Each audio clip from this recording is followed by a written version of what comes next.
Sir ಏನಾಯ್ತು sir? ಇವತ್ತು ಬೆಳಿಗ್ಗೆ ಸುಮಾರು 5 ಗಂಟೆ ಹೊತ್ತಲ್ಲಿ ನಮ್ಮ ಕಿತ್ತೂರು ಪೊಲೀಸ್ ಠಾಣಾ ವ್ಯಾಪ್ತಿಯ ಅಂಬರಗಟ್ಟೆ ಕ್ರಾಸಲ್ಲಿ ಈ ಮೇಡಮ್ ಹೆಬ್ಬಾಳ್ಕರ್ ಅವರು, ಮಾನ್ಯ ಸಚಿವರು ಮತ್ತು ಅವರ ಸಹೋದರ ಆದಂಥ MLC ಚಂದ್ರರಾಜ್ ಹೊಟ್ಟೇಳಿ ಅವರು ಬೆಂಗಳೂರಿನಿಂದ ಬೆಳಗಾವಿಗೆ ಬರಬೇಕಾದ್ರೆ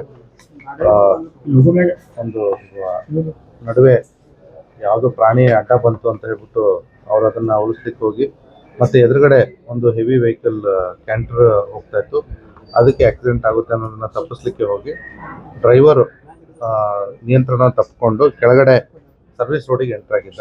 ಆ ಸಂದರ್ಭದಲ್ಲಿ ಅಲ್ಲಿರ್ತಕ್ಕಂಥ ಒಂದು ಮರಕ್ಕೆ ಡಿಕ್ಕಿ ಹೊಡೆದು ಇದೊಂದು ಅಪಘಾತ, ದುರದೃಷ್ಟಕರ ಘಟನೆ ಸಂಭವಿಸಿದೆ. ಈಗಾಗಲೇ ಮೇಡಮ್ ಅವರು ಇಲ್ಲಿ Vijaya hospital ortho and trauma centre Belagavi ನಗರದಲ್ಲಿ ಅಡ್ಮಿಟ್ ಆಗಿದ್ದಾರೆ. ಈಗಾಗಲೇ ನಾನು ಮಾನ್ಯ ಈ ಡಾಕ್ಟರ್ ಹತ್ರ ಮಾತಾಡಿದ್ದೇನೆ. ಅವರಿಗೆ ಮೈನರ್ ಇಂಜುರೀಸ್ ಇದೆ, L1 L4 ಏರ್ಲೈನ್ ಫ್ರ್ಯಾಕ್ಚರ್ಸು ಮತ್ತು C1 ಆ್ಯಂಡ್ C4 ಕತ್ತಲ್ಲಿ ಸಬ್ಲಕ್ಸೇಷನ್ ಅಂತಾರೆ. ಸಬ್ಲಕ್ಸೇಷನ್ ಅಂದರೆ ಇನ್ಕಂಪ್ಲೀಟ್ ಡಿಸ್ಲೊಕೇಶನ್ ಅಂತ ಹೇಳಿ.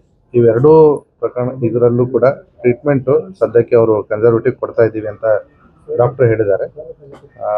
ಮುಂದಿನ 1 ಅಥವಾ 2 ದಿವಸ ಅವರು ಆಸ್ಪತ್ರೆಯಲ್ಲಿ ಇರಬೇಕಾದಂಥ ಅಗತ್ಯತೆ ಒದಗಬಹುದು ಅಬ್ಸರ್ವೇಷನ್ಗೋಸ್ಕರ. ಮತ್ತು MLC ಅವರಿಗೆ ಸಣ್ಣ ಪುಟ್ಟ ತಲೆಗೆ ಗಾಯಗಳಾಗಿದೆ. ಅದಕ್ಕೆ ಅವರು ಆಲ್ರೆಡಿ ಇಲ್ಲಿ ಬಂದು ಟ್ರೀಟ್ಮೆಂಟ್ ತೊಗೊಂಡು ಮನೆಯಲ್ಲಿ ಡಿಸ್ಚಾರ್ಜ್ ಆಗಿಬಿಟ್ಟು ಮನೆಯಲ್ಲಿದ್ದಾರೆ. ಡ್ರೈವರ್ ಮತ್ತು ಗನ್ಮ್ಯಾನ್ಗಳಿಗೂ ಕೂಡ ಸಣ್ಣ ಪುಟ್ಟ ಇಂಜುರೀಸ್ ಆಗಿದೆ.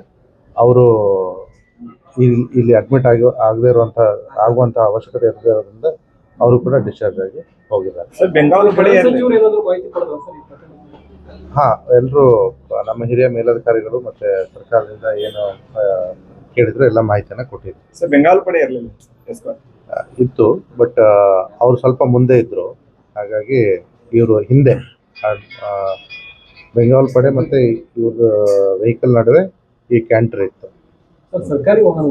ಹಾಂ, ಸರ್ಕಾರಿ ವಾಹನ ಮತ್ತು ಸರ್ಕಾರಿ ಡ್ರೈವರ್. FIR ನಮ್ಮ ಕಿತ್ತೂರು ಪೊಲೀಸ್ ಠಾಣೆಯಲ್ಲಿ ನಾವು ಕಂಪ್ಲೇಂಟ್ ಡ್ರಾಫ್ಟ್ ಮಾಡ್ತಾ ಇದ್ದೀವಿ. ಮುಂದಿನ ಕ್ರಮ ತಗೊಳ್ಳಿ. ಅದು ಡಾಕ್ಟ್ರು ಹೇಳ್ತಾರೆ. ಮೋಸ್ಟ್ಲಿ ಈಗ ಸದ್ಯಕ್ಕೆ 1 ಅಥವಾ 2 ದಿವಸ ಅಂತ ಹೇಳಿದ್ದಾರೆ.